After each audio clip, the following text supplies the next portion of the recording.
All right, team, welcome back to the Man Talk Show. Connor Beaton here with a little bit of a cold, so hopefully you don't mind that. You can bear through the congestion. But today we're going to be talking about the one relationship skill that could save your relationship, that could save your marriage, or at the very least, dramatically improve it. And that skill is the skill of leading through conflict. Now, we all kind of know that, and if you've been in a relationship, you especially know this, everybody kind of knows that conflict is either going to make or break a relationship, right? How a couple navigates through disconnection, arguments, disagreements, disagreeing on, how you should spend money or when you have kids or what house you should move in.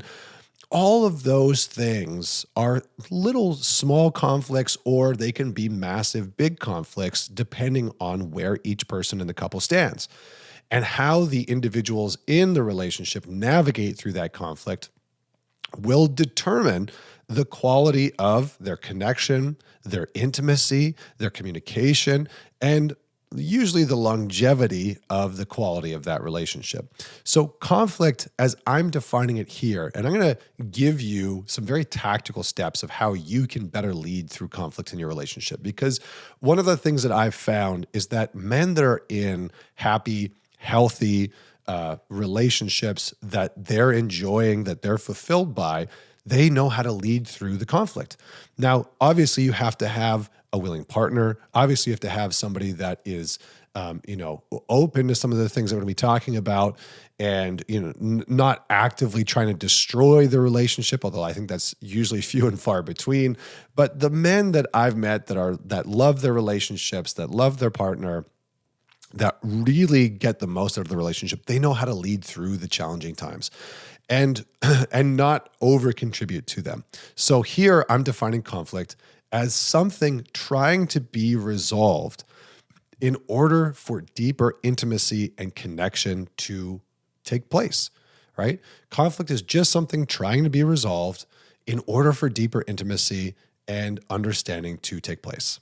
Oh, conflict, it's not a bad thing. It's not a terrible thing that you need to avoid. However, for a lot of people, they have not been taught, right? So you may have never been taught how to go through conflict in a relationship. Maybe you grew up in a family system where conflict was violent, or it was loud, or it was avoided at all costs. And you actually never even saw your parents have any type of a disagreement because everything was hidden from you.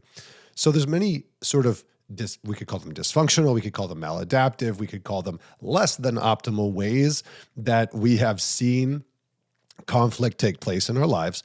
And many people that are out there just do not know how to actually traverse conflict when it happens in the relationship. So here are 5 things that you can do immediately to improve how you lead you and your partner and the relationship through conflict, at the very least, how you lead yourself through conflict in a relationship. Number 1, address your conflict kryptonite. Address your conflict kryptonite. What does that mean? It means that every single man, like Superman, has a kryptonite in his relationship that causes him to break down when conflict happens.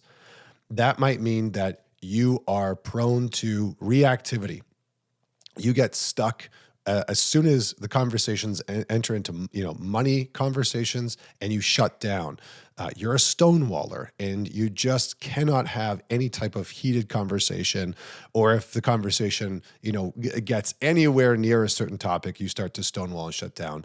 Maybe you become immediately defensive. Maybe you become the person that is passive aggressive towards your partner.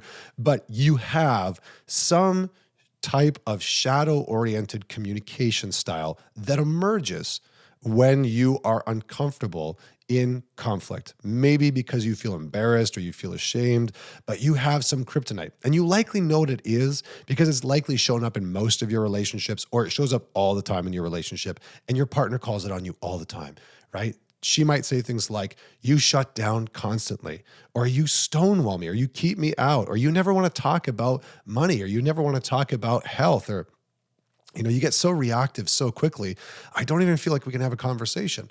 So you need to address your conflict kryptonite. This is the thing that breaks down your leadership immediately when conflict happens. And you cannot lead through conflict if you are the one sabotaging your own leadership as soon as it happens. Now, that might mean that you need to get uncomfortable and, lean into some conversational topics that feel foreign, right? Maybe talking about sex feels uncomfortable for you. Maybe talking about money feels uncomfortable for you and foreign. Maybe just the way that your partner gets big, or they get a little bit louder, or they get a little bit more heated, that might cause you to shut down. So that might be your kryptonite. Maybe a certain way that your partner speaks to you is your kryptonite and causes you to get really defensive and critical of them. So identify your conflict kryptonite as clearly as you can, right? So my conflict kryptonite is when my partner is loud, or when my partner is assertive with me, it causes me to be defensive. So my defensiveness is my kryptonite. And make it about you and not about them. It's not like, when you do this thing, it's my kryptonite, and so you need to stop doing that. No, this is about ownership. So that brings me to number 2. And step number 2 is ownership over blame. Ownership over blame. Finger pointing is easy. And most people do it. And it's why most people's conflict doesn't resolve, because they are sitting there pointing fingers at one another, telling the other person what they need to do differently or change, or how, they don't understand, or whatever it is. And you can continue to play the victim by saying, but Connor, I always take ownership, but she doesn't. I hear this, guys say this all the time. Oh, I take ownership all the time, but she doesn't. Great. Maybe outside of conflict, try being direct about what you think she needs to take ownership for. Again, ideally outside of conflict, but focus primarily on what you can take ownership for. Remember, in psychology, in therapy, in spiritual realms, trying to control things that are outside of your control, aka trying to control other people's behavior, how they are acting, how they are responding, how they are feeling, is a recipe for suffering, because you have no control over them. So we take ownership over ourselves. I get reactive when you do this. I feel ashamed when you say that. I become shut down when this happens, right? When the conflict starts to escalate. I remember when my wife and I first started dating, sort of after the honeymoon phase, and we started talking about like the real stuff in our relationship, and she'd get a little passionate and heated about things, I would immediately feel myself start to like escalate in energy, in heat, in intensity, in assertiveness. And one day she was like, "You seem like you're getting a little worked up. Are you all right?" And I was like, "I really am getting worked up." So take ownership over your part and start to let go of the blame. Number 3, stop seeing conflict as a path to disconnection and a path to breakdown, and start seeing it as a path to deeper connection. What happens for a lot of guys that I've noticed in working with so many couples and men over the years is that for a lot of men, conflict becomes this sign that's like, oh, the relationship's not working. Oh, maybe she's not the right person. Because in our minds, we want things to be peaceful and easy, and we don't want any type of conflict.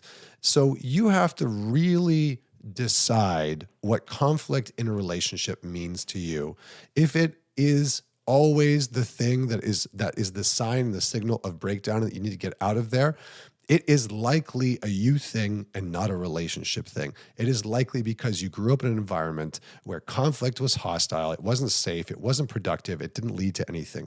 So that leads to my next point, which is have what I call conflict agreements in your relationship. Conflict agreements. If you've been with your partner for long enough, you should absolutely have the rules of engagement or the agreements for how both of you are wanting to go through conflict. These are the ways in which you and your partner are ideally, in an ideal world, not that that's going to go that way every single time, but that you and your partner are ideally going to go through conflict, right? So that you're going to listen, you are not going to call each other names, and that you have certain non-negotiables that are an immediate cause for a pause, right? So, for example, what I've given to couples is, if conflict enters into any type of name calling, that's an immediate call for a pause. Immediate, because one of you's lost the thread in being able to be grounded, being able to assess the situation, being able to hear the other person. So have some non-negotiables of like, hey, if these things happen, if I start to get passive aggressive, or if I start to stonewall, that is an immediate cause for a pause, and maybe the behavior needs to be labeled. So you and your partner need to determine how you are going to not enforce the rules, but how you are going to honor the agreements. You need to have agreements within your relationship, just like you would have agreements once you got married about how money is being split, and you have agreements about how you're going to raise your kids, and how you have agreements about where you're going to live, and whether or not your relationship is open or closed. Those are all agreements, and all of those agreements are generally talked about. So we should have conversations about how you want to move through conflict with your partner. The last piece is breathe, ground, and assess the situation. For a lot of men, they struggle to lead through conflict because their nervous system becomes hijacked. They become activated. They get anxious, they get afraid, they get embarrassed or frustrated, or they don't feel like they're being listened to, or whatever it is. And their nervous system starts to get, more heated, more activated. You move more into a sympathetic, stressed out state. And before you know it, you're all in your head. You can't think straight. You're disconnected from your breath and your body. And you are either on checking out mode or attack mode. And neither one of those is a good place to navigate and traverse conflict. So as soon as conflict starts to happen in your relationship, the main thing that you should do is literally, as it's happening, take a breath. And you tell yourself that. I had to practice that over and over and over again. Take a breath and out. And you're just breathing while you're listening to your partner, or you're breathing while you're communicating with them. But you are taking some part of your consciousness and your awareness off of the conflict, off of the intensity, off of the, I need to be right. I got to prove my point. I got to make sure she knows she's wrong.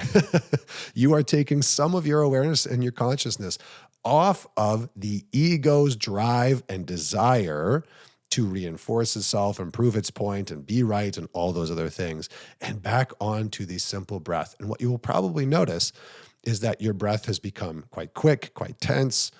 There's probably a lot of heat in your body, and you have been disconnected from your nervous system. So return back to the breath. Deepen the inhale, extend the exhale.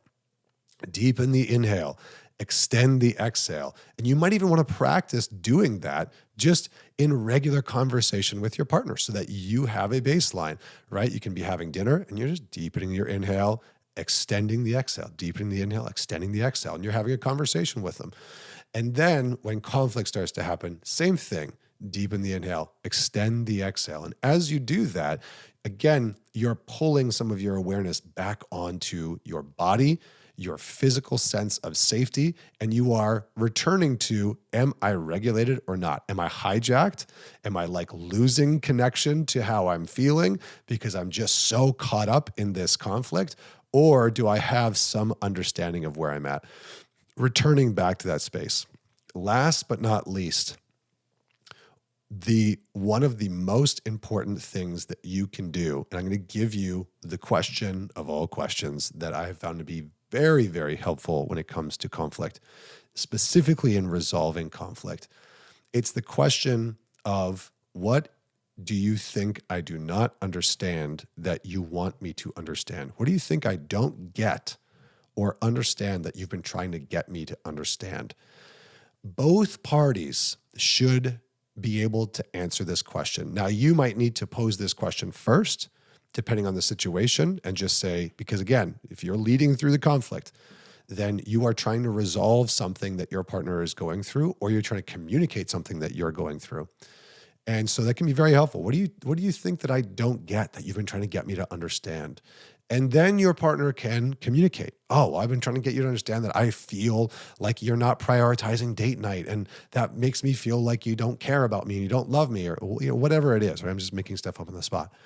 That question can be incredibly helpful. And it can be a question that you bring in as well. Hey, here's what I want you to get or understand about what I'm going through, or what I'm trying to communicate. Are you open to hearing that?